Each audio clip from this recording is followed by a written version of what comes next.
Hello dear students, আশা করি সবাই ভালো আছো। আজকের অনলাইন ক্লাসে নবম শ্রেণীর শিক্ষার্থীদের জন্য ইংলিশ সেকেন্ড পেপারের 6 থেকে 10 এই কোশ্চেনগুলি আমরা সলভ করার চেষ্টা করব। এই কোশ্চেনগুলি বোর্ড কোশ্চেন থেকে নমুনা নেওয়া হয়েছে। তো তোমরা এগুলি সলভ করার চেষ্টা করো আর এই নিয়মে বাকিগুলি প্র্যাকটিস করতে থাকো। আশা করি তোমাদের এর দক্ষতা বাড়বে এগুলো সলভ করার ক্ষেত্রে। তো 6 নম্বরে যা থাকে, change the sentences according to directions, মানে ট্রান্সফরমেশন। তো ট্রান্সফরমেশনের নিয়মগুলি তোমরা ইতিমধ্যে জেনে ফেলেছো আশা করি। তো এখানে এক রূপ থেকে অন্য রূপে নিতে হয় সেন্টেন্সের, তার জন্য নির্দিষ্ট যে নিয়ম আছে সেই নিয়ম ফলো করতে হবে। প্রথম সেন্টেন্সটা খেয়াল করো, William Wordsworth is one of the best well known poets in English literature. এটাকে পজিটিভ করতে হবে। 3টা ডিগ্রি আছে তোমরা জানো, পজিটিভ, কম্পারেটিভ এবং সুপারলেটিভ। তো এটা হচ্ছে ওয়ান অফ দ্য বেস্ট, তো সুপারলেটিভ এসে পজিটিভ করতে হবে। তো ওয়ান অফ দ্য থাকলে যে নিয়মটা আছে সেটা তোমার ফলো করতে হবে পজিটিভে। অ্যাজ যে নিয়মটা আছে, দেখো কি আছে, very few poets in English literature are as well known as William Wordsworth, যে অ্যাজ নিয়মটা ফলো করা হয়েছে আর কি। 2 নম্বরে দেখা, he was the second of his father's 5 sons. তিনি তার পিতার 5জন যে পুত্র ছিলেন তাদের মধ্যে সেকেন্ড। এটাকে নেগেটিভ করতে হবে।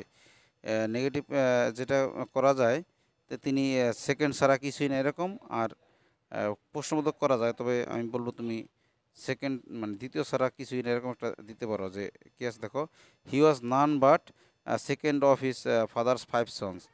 তিনি তার পিতার 5 জনের পুত্রের মধ্যে দ্বিতীয় ছাড়া কিছুই না এরকম একটা কিছু, মানে নান বাট। তো এরকম ইউনিট ফলো করাই ভালো। He was born at Cumberland on April 4, 1770। এটা কমপ্লেক্স করতে হবে।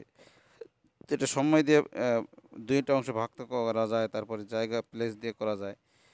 তো সহজ যদি তুমি সময় দিয়ে মনে করো, সময় দিয়েই করো যে এটা ছিল অমুক অমুক তারিখ যখন তিনি জন্মগ্রহণ করেছেন, তাহলে কমপ্লেক্সে দুইটা অংশ হয়ে যায়। কমপ্লেক্সে যে নিয়ম, দুইটা অংশ ভাগ করতে হবে। দেখো, it was on April 4, 1770 when he was born at Cumberland হয়ে গেল। তারপরে কি, when he was 8 years old his mother died. যখন তিনি ছিলেন 8 বছর বয়সে তখন তার মা মারা যায়। সিম্পল করতে হবে, এটা বলা যায় তার 8 বছর বয়সে তার মা মারা যায় হয়ে গেল। দেখো কি, his mother died at his age of 8 হয়ে গেল। তারপরে কি, at the same year he was sent to the grammar school of Hawkshead for education compound. এটা দুইটা অংশ ভাগ করতে হবে, দুইটা অংশ যেন আবার সমান গুরুত্ব পায় সেই কম্পাউন্ড ক্লোজ করতে হবে, মানে কোঅর্ডিনেট ক্লোজ করতে হবে কম্পাউন্ড সেন্টেন্সের। তো সেই নিয়মটা খেয়াল করো। দেখো কি করছে, at the same year he was sent to the grammar school of Hawkshead গেল। ওখানে ছিল ফর এডুকেশন, এখন দেখো এখানে কি, হি ওয়াজ এডুকেটেড দেয়ার, তাহলে দুইটা অংশ আলাদা হয়ে গেল। তারপরে কি, he was only 13 years old when his father died interrogative. তাহলে এটা হি ওয়াজ তো ওয়াজেন্ট দিয়ে করলেই তোমার নেগেটিভ করে দিলেই তোমার ইন্টারগেটিভ হয়ে যায়। নেগেটিভ ইন্টারগেটিভ করলে ট্রান্সফরমেশন হয়, অর্থ চেঞ্জ হয়, সমস্যা নেই। দেখো, wasn't he only 13 years old when his father died. তারপরে কি, fundamental education had been given to him at the school. Active করতে হবে, এটা আছে প্যাসিভে, তাকে দেওয়া হয়েছিল। তাকে কে দিয়েছে? অবশ্যই সেখানকার যারা শিক্ষক ছিলেন তারা। তাহলে ভার্বে সাবজেক্ট নিয়ে আসো একটা অর্থ অনুযায়ী। দেখো কী আছে, the teachers had given him fundamental education at the school হয়ে গেল। তারপরে কি, the education that he learn from this institution played better role in his life. এটা সিম্পল করতে হবে, যেখান থেকে যেটা তিনি লাভ করেছেন। তাহলে দেখো এই নম্বরে কি, দ্য এডুকেশন হি লার্ন, ওই যে দ্যাট যেই সংযোজকটা ছিল সেটা উঠিয়ে দেওয়া হয়েছে, তাহলে দেখো সিম্পল হয়ে গেছে। From this institution played better role in his life. তারপরে কি, the readers called for a new edition of his famous book the lyrical ballads in 1800। তাহলে এটা কি প্যাসিভ করতে হবে। তাহলে ওই তো এটা প্যাসিভের ভয়েসের যে নিয়ম, প্যাসিভ ফর্ম করে দাও। A new edition of his famous book the lyrical ballads was called for by the readers in 1800 হয়ে গেল। At the same year he was sent to the কি grammar school of Hawkshead and he was sorry কোনটা এটা, the book brought a huge name and fame in his life exclamatory. তাহলে তার জন্য নাম সুনাম এবং নেম অ্যান্ড ফেম নিয়ে আসছিল, তাহলে এটা এক্সক্লামেটরি করে দাও। হিউজ নেম অ্যান্ড ফেম, তো দেখো এক্সক্লামেটরি করার যে নিয়ম, what a name and fame the book ব্রট in his life. ঠিক আছে।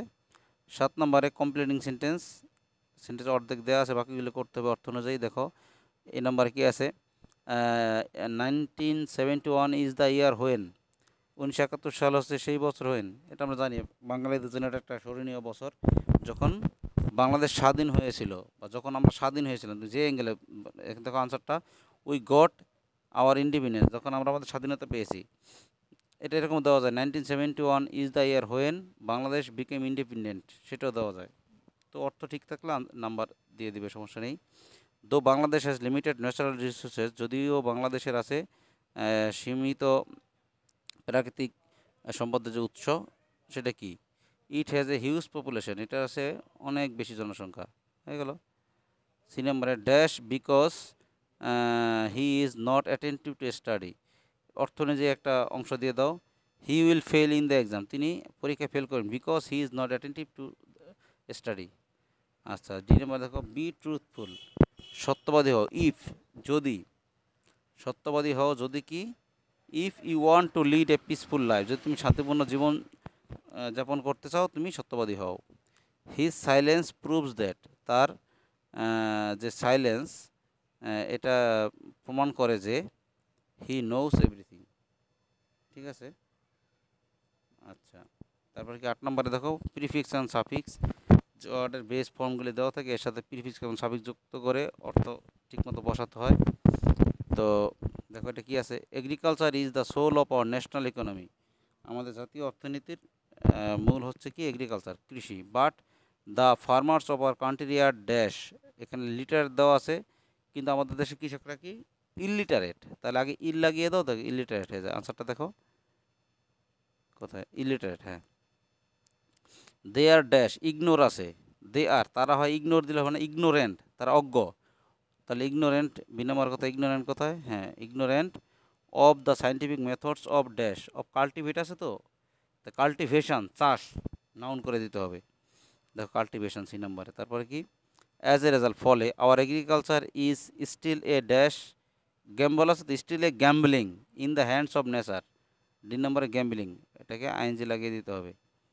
তারপরে কি, sometimes heavy flood damages standing crops and invites, fame আছে তো, ফেম না ইনভাইটস, আমন্ত্রণ করে কি শস্য নষ্ট হয়ে গেলে, ফেমিন দুর্ভিক্ষ, এফে এ দেখো ফেমিন দেওয়া আছে, দেখো ফেমাইনি ফেমিন। তারপরে কি, ইন অ্যান এপিডেমিক ফর্ম, মহামারী আকারে। বিসাইডস, পাশাপাশি, sometimes drought makes cultivation possible, মাঝে মধ্যে খরা কাল্টিভেশনকে পসিবল তো না, ইম্পসিবল করে ফেলে। এফ নম্বরে দেখো ইম্পসিবল, অসম্ভব করে ফেলে। দ্য কি, then dash poor is seen everywhere, then poor is তো না, পোভার্টি ইজ সিন এভরিহোয়ার, হ্যাঁ পোভার্টি নাউন করে দাও, দারিদ্র।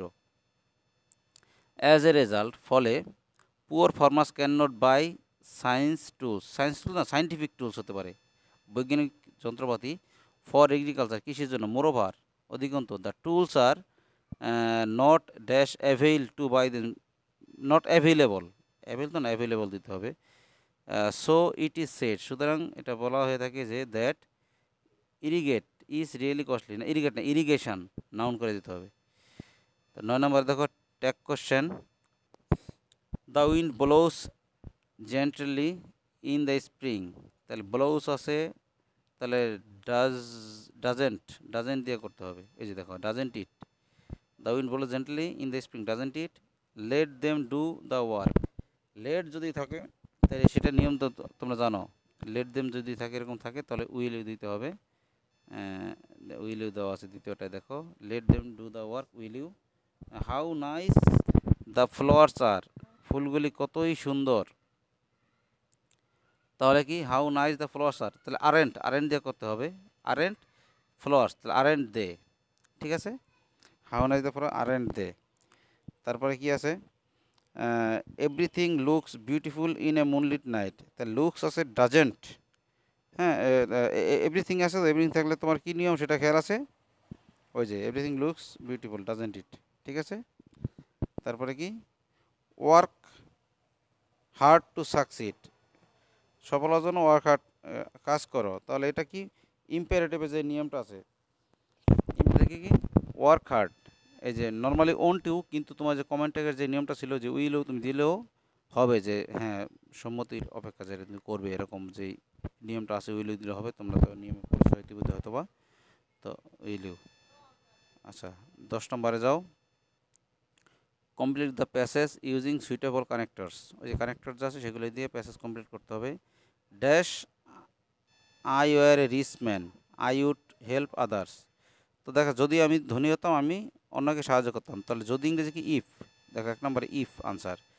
People living under poverty line has the hope of better days, হ্যাঁ, dash they do not get, এই যে দেখো, যে পিপুল যারা পভার্টি লাইনের নিচে বাস করে তাদের ভালো দিনে যে হোপ আছে, কিন্তু তারা পায় না, যে কিন্তু 2 নম্বরে but they do not get dash the dream, do not get what they dream of, তারা পায় না তারা যা স্বপ্ন দেখে, তাহলে 3 নম্বরে what, dash their condition is getting